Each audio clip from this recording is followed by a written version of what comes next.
from Washington, this is VOA News.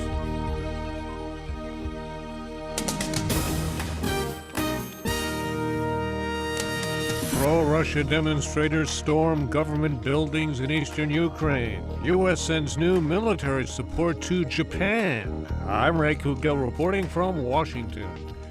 Crowds of pro-Russia protesters stormed government buildings in the eastern Ukrainian cities of Donetsk and Luhansk, waving Russian flags and calling for regional referendums on independence.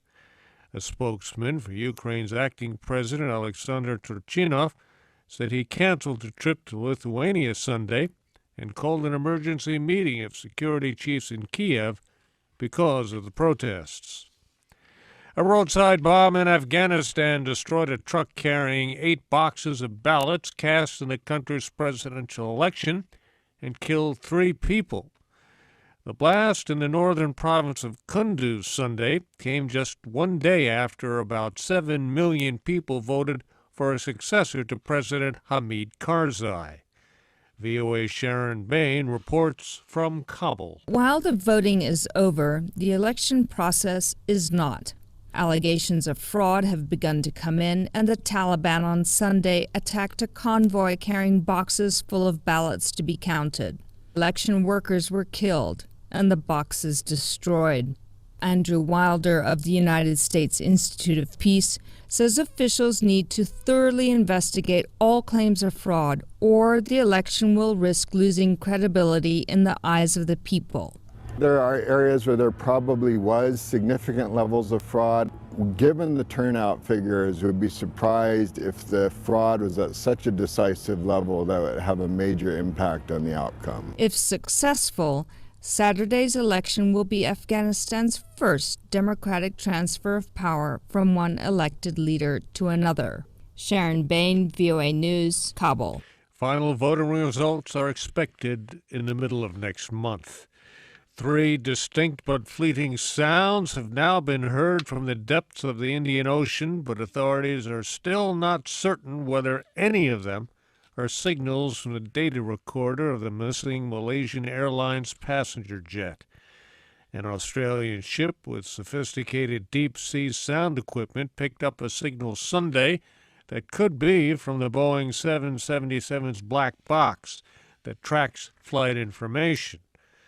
That followed sounds heard by a Chinese ship on both Friday and Saturday in a different location of the search area.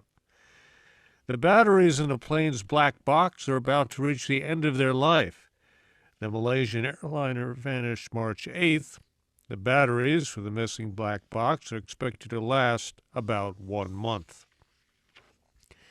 U.S. Defense Secretary Chuck Hagel says there will be an increase of military support for Japan in order to counter threats posed by North Korea's recent actions, including threats of additional missile and nuclear tests. In response to Pyongyang's pattern of provocative and destabilizing actions, including recent missile launches in violation of UN Security Council resolutions, I can announce today that the United States is planning to forward deploy 2 additional Aegis ballistic missile defense ships to Japan by 2017. Secretary Hagel is on a 10-day tour across the Asia-Pacific to reassure allies that the United States is committed to its mutual defense treaties in the region.